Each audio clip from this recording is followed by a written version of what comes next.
Everything's feel good moment, isn't it? Post Mania Monday Night Raw. Ain't that a bitch? So, what happened after Mania was ass. All y'all should be ashamed of yourselves to think that this was a good Raw. All because you guys knew who was gonna win by the jump. How's that a good Mania? You couldn't have Ronda retain to make her strong. She didn't even show up. None of the people who lost on Mania showed up. Mysterio never showed up. Charlotte or Ronda did not show up. Brock Lesnar obviously doesn't show up. Unless you won. Goddamn Daniel Bryan didn't show up.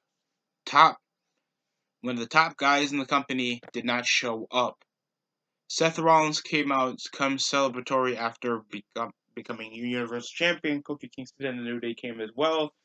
So celebrating while the New Day was just Biggie just did a nigger split and just goddamn left. They just left with Kofi Kingston trying to get a challenge to unify the belts, even though he just won and this is his first time becoming WWE champion. Here he comes like he owns the damn place with the nigga when Biggie Langston and Xavier Woods have more promo time than goddamn Kofi Kingston. That's how sad it is to see him world champion, while Seth Rollins been at least consistent and can at least hold himself in the ring other than his heel persona. That's completely ass. Do not go back to 2015. So it was already registered impromptu because there's no authority figures. There will be a title unification match, even though this is a brand split.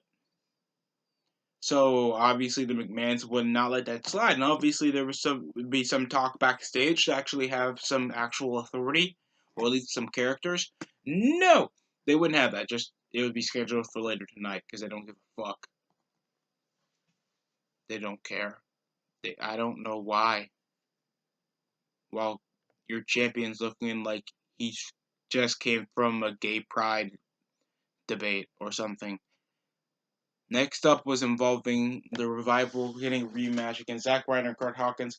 You know, dude, listen, if I work for a company that I don't like anymore, I wouldn't blame him if I quit. I wouldn't blame him if he quit, even though you were tag team champions for that long, but you had to give it away to some jobbers. That was literally the match. Continuing off the hot tag, Enziguri trying to get the roll up like they did back at Mania. It's been mainly just revolving around Curt Hawkins and what seems to be this redemption story they're trying to go for Curt Hawkins after a registered 269 losses in his career. And they never did anything to resolve that other than this tag team title match that they had on Kickoff on YouTube. What you're able to watch on the network before Mania even shows up. That's an additional 7 hours of WrestleMania. You know how much my head exploded when I had to do the SmackDown review? I mean the Mania review, and it revolved around me watching several hours of WrestleMania? That should not be a thing. It's a pay-per-view. It's not a fucking weekend event. You already have TakeOver, the Hall of Fame. The fuck do I need?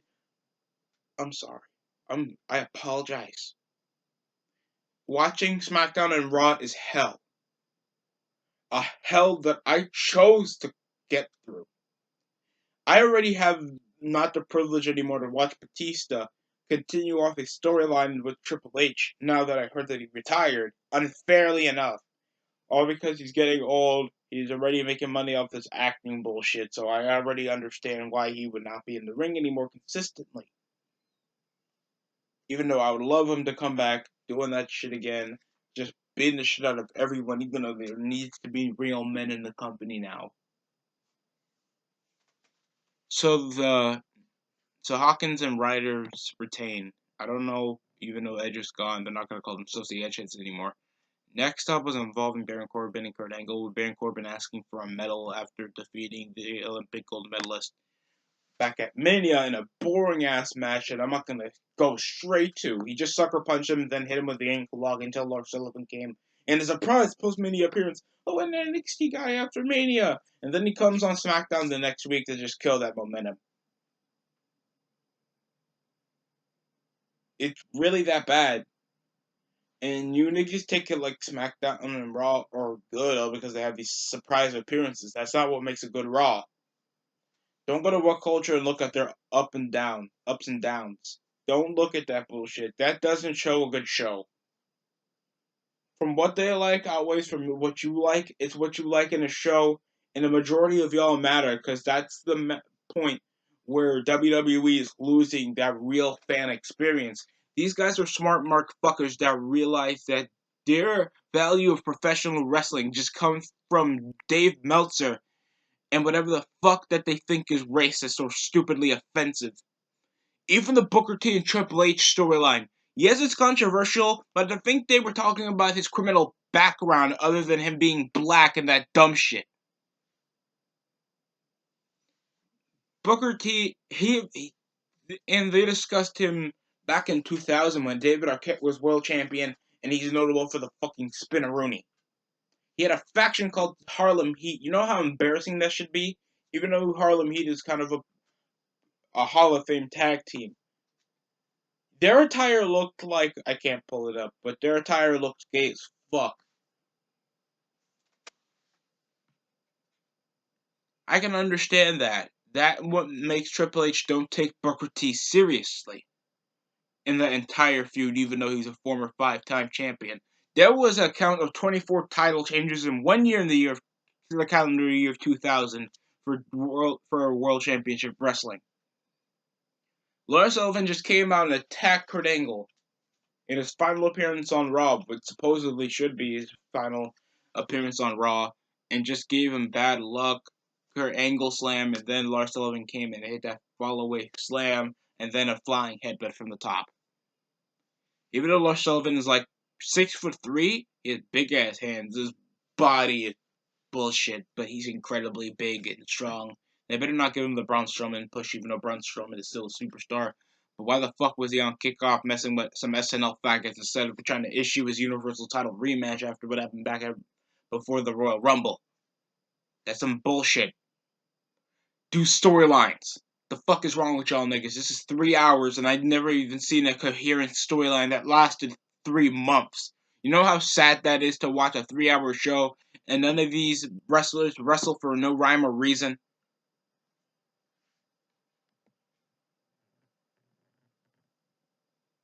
Next up was Alexa Bliss returning to the ring after she was the host of WrestleMania. And it was revolving around Bayley in her return match that just came off to a forgettable match with double knee takedowns of whatever brawl they had outside the ring, and it just came off at Alexa Bliss winning in a return match, so I didn't give a fuck. It's good to see Alexa Bliss back in the ring. Now put her in the storyline, please. Why Lacey Evans got a feud with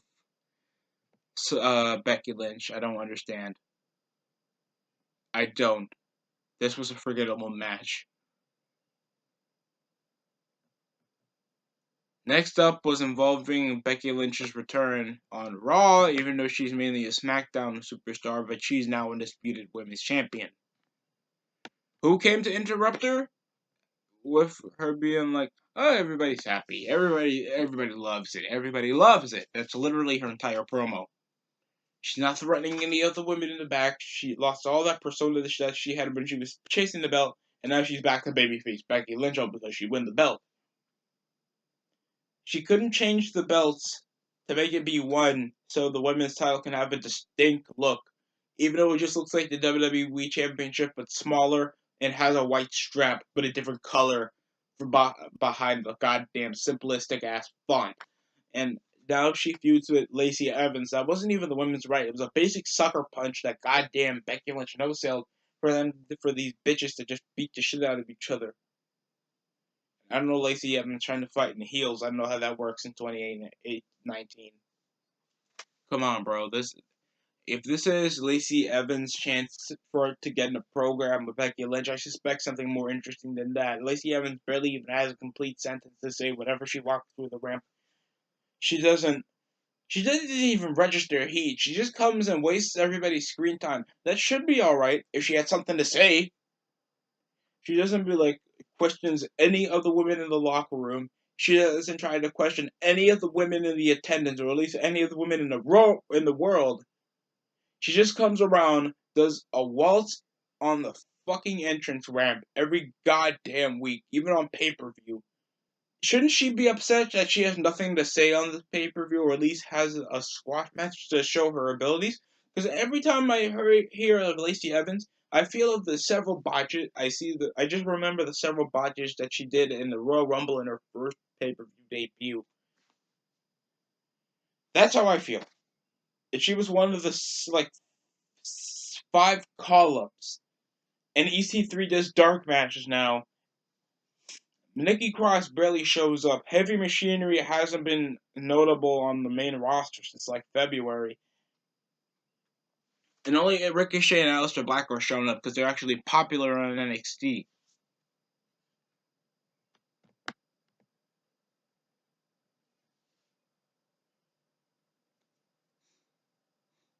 Next up was involving Ricochet and Aleister Black versus Chad Gable, Bobby Roode. The reason why you guys are getting dropped out by NXT guys and still not proving like you're strong, even though Bobby Roode should be a singles act, it's just sad just to see Chad Gable still become a tag team wrestler. It's just a boring ass match. It was just bicycle kick. We understand Ricochet's just gonna do some high flying moves. It ended off a code breaker to the face on Chad Gable to get the 1-2-3. You guys used to be Raw Tag Team Champions. What the fuck happened? You're not proven strong. You guys don't have a persona other than being glorious, but anything else. This was just to show how poor the roster is developed, and yet they have a brand split again. People have been questioning this since they returned back in 2016. It's 2019, and nobody likes it still.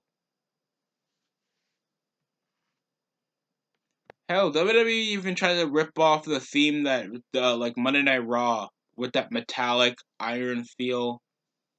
It doesn't have any feel at all. It's kind of shit. Next up was the final match for Dean Ambrose. After this, he'll get triumphant head by Renee Young for some apparent reason. Because he deserves it. It's his last time on Raw. So why not by getting consistently jobbed out for the last 5 months? You were in a personal program with Seth Rollins for the Intercontinental title. That was forgettable. Then nothing else happened except you continued to lose to EC3. You lost to McIntyre like 27 times, and then you got beaten shit out of by Bobby Lashley. That wasn't even a match. All he said was, "I'm gonna fuck your wife after you leave, my nigga." Worst black man ever. You fuck your wife when he's leaving the ring. Do it right. Bad Lashley. You're a bad black guy, Lashley. Leo Rush is just your fucking stepson. And you just body Dean Ambrose on a table, just be like, oh shit.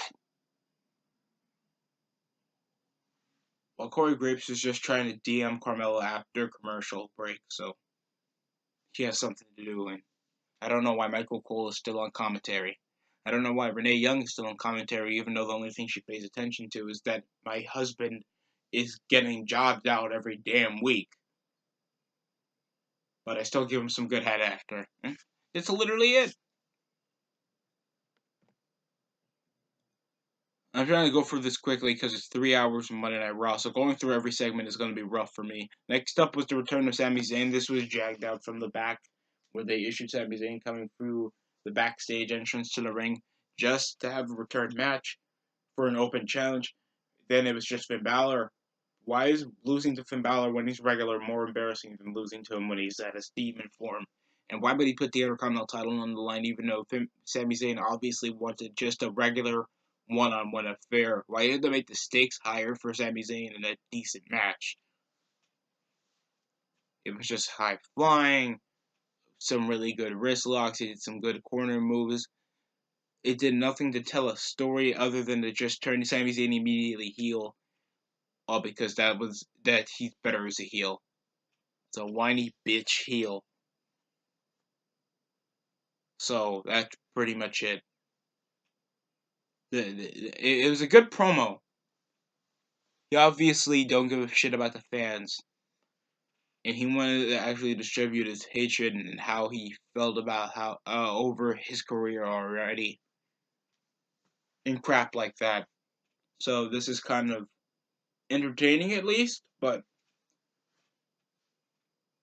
why the fuck would you issue an open challenge and then Finn Balor would immediately just put the Intercontinental title on the line? That's my shit, and Sami Zayn just. They could just return at the Battle Royal. Why after Raw?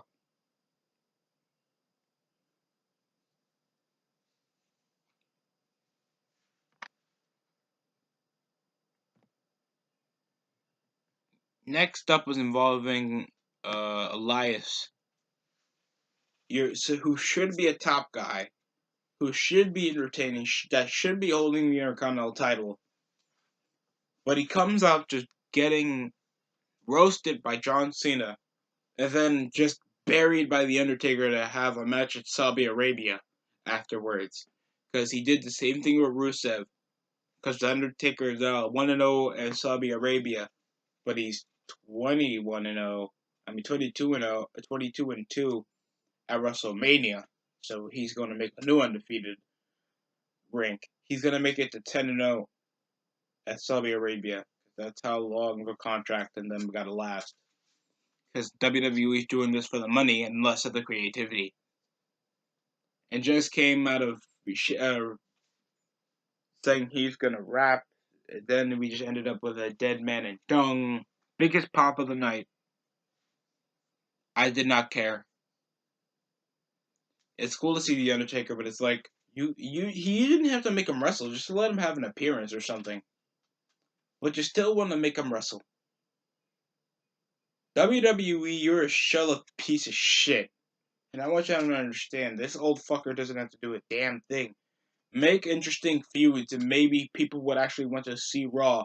The last time Undertaker did not wrestle at WrestleMania, it was WrestleMania 2000. Undertaker was just sitting in attendance because he's old as fuck.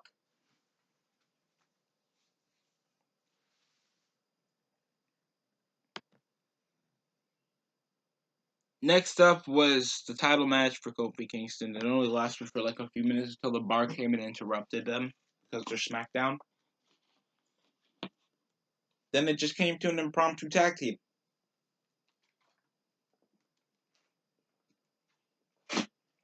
Just suicide dive, tope suicida,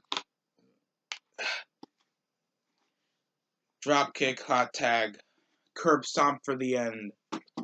No storylines other than the Lacey Evans and Becky Lynch program. That's literally it. This Raw gets a 3 out of 10. This is a bad Raw. Did nothing to progress anything other than there's change in the WWE. They're always like new era. Isn't this like 3 new eras in 3 years? In like 4 years?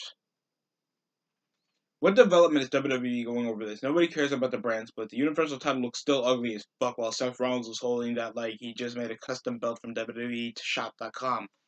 And goddamn, the mid card sucks. Braun Strowman did not show up at all. Your top guy, he's like a top guy. He's a superstar. He's entertaining. He's big. He's dangerous. He literally got himself in good shape, and he's on the fucking kickoff to fuck around with some SNL faggots. You have no storylines. You have no interest. You didn't even make Raw have a decent feel, or at least try to change the landscape a bit. But you made the Superstar Shakeup next week, even though SmackDown niggas just immediately invaded the show, and then the WWE Champion just immediately challenged the Universal Champion for the World Title. I don't care. This was a bad SmackDown. I don't care what any of y'all say. Raw, whatever y'all say. It was trash. Thank you for watching, though. It's good to be back. I hope I get to see more, actually say more positives, because I'll be doing the TakeOver review next, before the next Raw review. Thank you for watching. Great to be back.